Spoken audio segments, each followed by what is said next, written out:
This story, but it'll take us where we need to go. So, we had this conversation recently with Lionsgate, which is the conversation that every filmmaker dreams about when you're working with somebody with a lot of money.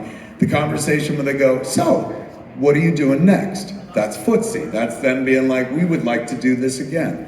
And after the Clerks 3 process went so well, they played footsie with us and they were like, what would you like to do next? A very good sign means that they're willing to fucking finance shit. So I told these cats, I was like, well, we'll probably go back to the drawing board with Universal. And they're like, what do you mean? I was like, well, for the last 5-6 years, I've been trying to make a Mallrats sequel with Universal. Hold those applause, because it ain't going well. When I first walked into Universal, I was so excited. I was like, kids, I'm ready. I'm ready to make Mallrats 2, man. Let's fucking do this. And they were like, we own Mallrats? I was like, fuck yeah, look it up. And they looked it up, they're like, we do! You know, that's so neat. I love Mallrats. I was like, fantastic, because I wrote a sequel to it. It's called Twilight of the Mallrats. Everybody comes back, man. We can make it for like $7 million. Let's fucking go. And so they took the script and they read it and they called me in for another meeting. And all the Universal execs sat around a table with me on the other side. They held up my script for Mallrats 2 and they were like, Kevin, this is neither fast nor furious. And so they kicked me down to a lesser division at Universal, one where they make movies for $5 million, straight to video. I don't give a shit because I take it out on tour, so it's all good and shit. I just want their money. But our budget is $7 million because it's a mall movie post-COVID. All the COVID costs increase our budget by $1.5 million. You got to test people 3 times a week and shit, and we got a big cast and we're shooting in public and stuff. So we can't come down on our budget until they get rid of COVID regulations, which doesn't seem like it's happening anytime soon. And Universal won't go up because they're like, we don't go over $5 million in that division. So we've been kind of at a stalemate for a little while. So much so that Liz Destro, the producer, one of the producers of Clerks 3, she was like, I hear you talking about wanting to make a Clerks sequel. I said, yeah, as soon as we're done making Mallrats, I'm gonna fucking write Clerks 3 and we're gonna make that. And she goes, Kevin, I'll make you a bet. I bet that if you wrote Clerks 3 now, I can get that made faster than Universal will ever make Mallrats 2. And I was like, you're out of your fucking mind. And I'm just about to finish the Clerks 3 tour. So she was absolutely fucking right. So I told Universal, we're probably gonna go back to the drawing board. I told Lionsgate, we're probably gonna go back to the drawing board with Universal and try to get things going with Mallrats. And then Lionsgate, God bless them, they're like, oh, we work with Universal all the time. Let us get into it. And so it could be that Clerks 3 is the kaopectate that loosens up the shit that is Mallrats 2. So that looks like it's gonna be the next fucking movie now. However, if Universal drags ass, I have to have a pivot movie. I learned that long ago. One year we waited for a green light on Dogma from 1997 to 1998. We did nothing except sit by the phone and wait for them to say yes. And I swore I'd never do that again. I was like, I will work a bunch of different things, and whenever the plate stops spinning, that's what gets my fucking attention and shit. So I have a pivot movie in case Universal drags ass again. As I said, I live above a movie theater. When you buy a movie theater, it's kind of vanity, especially now in the dying exhibition days and stuff, unless you can figure out how to monetize it properly. So aside from showing first run movies, which every movie theater could do, and aside from bringing in podcasts, which I could do, and aside from bringing in special events programming, which I could do, the easiest way to monetize a piece of property is to make a movie in it. So once you have a movie theater, you have a fucking pretty interesting set. I wrote a movie called The 4:30 Movie. It takes place in 1986, and it's about me and my friends and what we would do every weekend. We'd pay to see one movie and then hop theaters and watch fucking 5 different movies and stuff. So if Universal doesn't come through on Mallrats, I could pivot right to the 4:30 Movie. It's a $4 million movie and I own the fucking location. So that could be either one of those movies is gonna be 16, the other is gonna be 17. Number 18 is a movie I've been talking about for a long time now. And when I say 18, I should mention, Clerks 3 is my 15th film as a director. So I was trying to figure out, thank you, trying to figure out what the 5 films would get me to 20. Because now I'm like, holy shit, like I'm close to 20. Like now I gotta get there. So 15 is Clerks 3, 16 could be Mallrats, or 17 could be Mallrats, depending if Universal is ready or not. And that would make 4:30 movies 16 or 17. 18 is a movie I've been threatening to make for a long fucking time, but thanks to the good folks at Lionsgate, it's actually gonna happen. When I was talking to Lionsgate, the reason Clerks 3 got made is amazing. They had home video on Jay and Silent Bob Reboot. They didn't have theatrical. That was Saban, and overseas it was Universal, but Lionsgate had home video, which to me is streaming. But Lionsgate still makes DVDs and Blu-rays and steelbooks and shit like that, physical media. So 4 months after the physical media release of Jay and Silent Bob Reboot, we got a phone call from the people at fucking Lionsgate, and they were like, we sold so many copies of Jay and Silent Bob Reboot on DVD and Blu-ray that if you have any more of this Jay and Silent Bob bullshit, and you can make it for under $8 million, we'll totally do it. And I was like, I'm filled with nothing but Jay and Silent Bob bullshit. And so they were like, well, like what? And I was like, well, I got this movie, Clerks 3, that they're in. They're like, okay, what else? And I was like, I got this movie called Moose Jaws. And they were like, what's Moose Jaws? And I was like, Moose Jaws is Jaws, but with a moose instead of a shark. And they're like, what's the budget on that? I was like, about $3 million. They're like, we'll make 4 of them.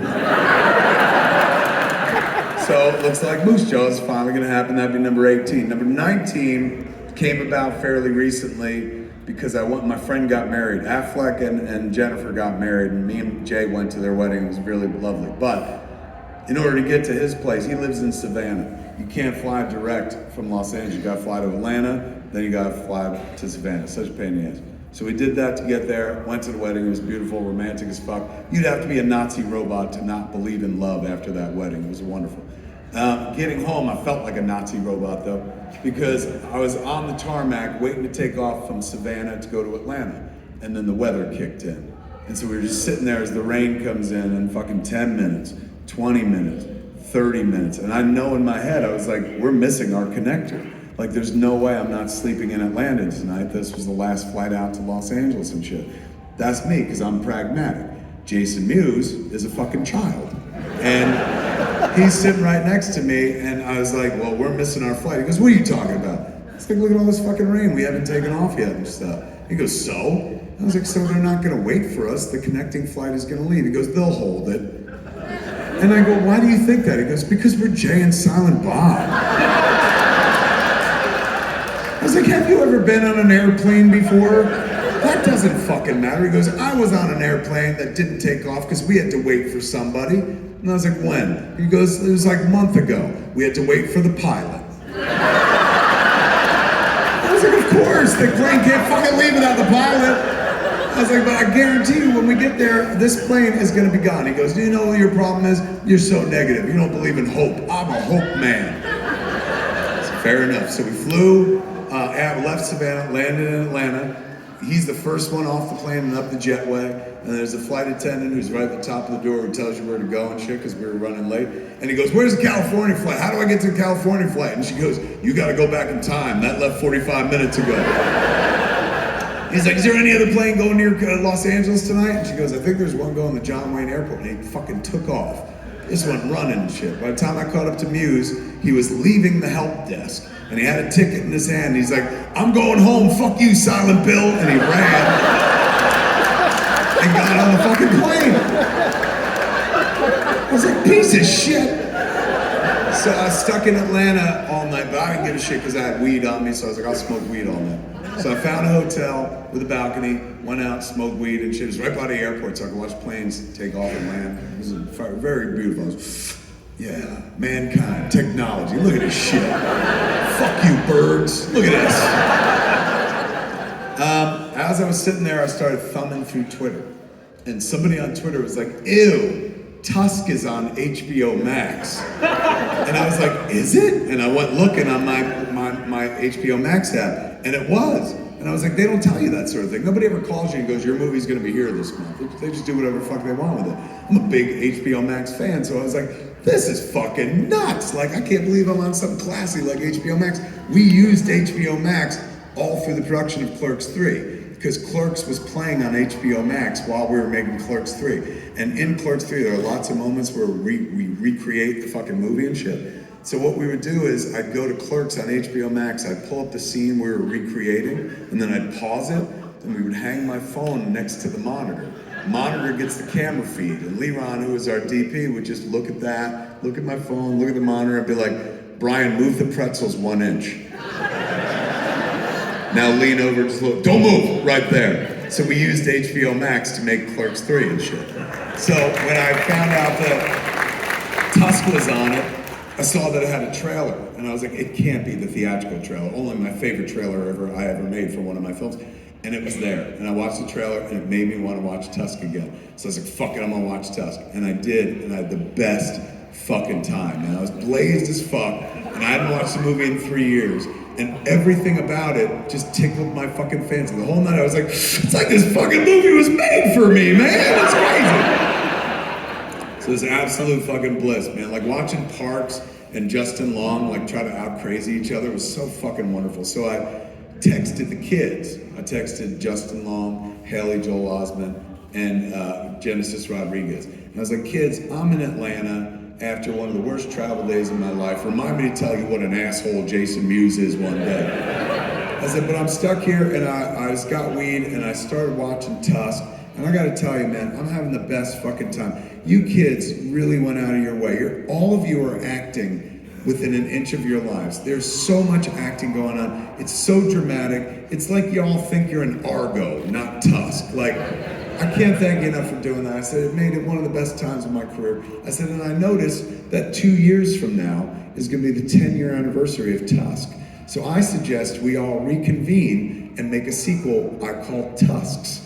And I put an S, but it was a $, not an S. And the $sign was because there's this old story about, well, number one, the $sign is because last time we made Tusk, it bombed. This time, it will fucking make money. But it's also an homage to like Jim Cameron years ago had pitched Aliens in 20th Century Fox. It's an apocryphal tale, who knows if it's true. But the story is Jim Cameron, who did not direct Alien, wanted to direct Aliens. He went into Fox to pitch it. And so all the Fox execs were in the boardroom and shit. Jim comes in, goes to the whiteboard, and he writes Alien. And the execs go, and then he puts an S at the end. And the execs go, Then he puts 2 lines through the S, making a $sign. They're like, So, 3 kids have 3 different reactions. Genesis Rodriguez was like, I can't wait. She's lovely. Haley Joel Osment, very funny. He wrote, I see dead people. Justin Long, though, had my favorite reaction. He just wrote, And 5 minutes went by, and then he texted again. He goes, wait, are you fucking serious? So I called him up. I was like, fuck yeah, I'm serious. We're gonna do this. He goes, you destroyed half my career with Tusk. I was like, bitch, I'm back for the other half. So it looks like Tusks is the movie that we'll be making in 2 years to the 10-year anniversary. That leaves one last movie, the 20th movie. We can't start that movie for 10 years. We have to wait for our 3rd lead to age up. I've fallen in love with the notion of trilogies lately. You know, like, because we just hit, I keep pointing, it's not there. We hit a trilogy with Clerks 3, and that's rare breathing space. It's like me, Richard Linklater, Michael Apted have indie trilogies and shit like that. The list is very fucking small. So now I'm like, what else can I get close to with a trilogy? How many other movies have I sequelized that put me within spitting distance of a trilogy? And then I realized that we are 1 movie away from a Jay and Silent Bob trilogy. So, when we were making Jay and Silent Bob reboot, I had this weird meta moment where, my kid played the 3rd lead. She played Jay's daughter in the movie. But Jay's daughter was also in the movie, Logan. She was 4 years old at the time, and she played Ben's daughter. That's how we do in our world. It's like, you be my kid, and I'll be your kid, and shit like that. So, as we shot that, Logan was on set, and I was talking to Jay going, how wonderful. When we started, like, Jay and Silent Bob Strike Back, Harley was a baby, and now we make a sequel years later, and Harley's like the 3rd lead. I was like, we gotta do this one more time, man, because Logan is like brand new to these movies, but then if we make a sequel, Logan could be the star, man. Like Logan could play Harley's daughter. Harley plays Jay's daughter. Logan could play Harley's daughter, which would mean that Jay's daughter would be playing his granddaughter in the movie, because that's fucking acting right there. And so it'll be another movie where Jay and Silent Bob and Millie's daughter, who's played by Logan, who will be 17 at that point, go cross country, presumably to stop one more fucking Jay and Silent Bob movie. And since at that point I'll be like 62, 63, and probably closer to the grave and not really giving a shit anymore, they'll probably go to outer space as well. Thanks so much. Thank you, my friend.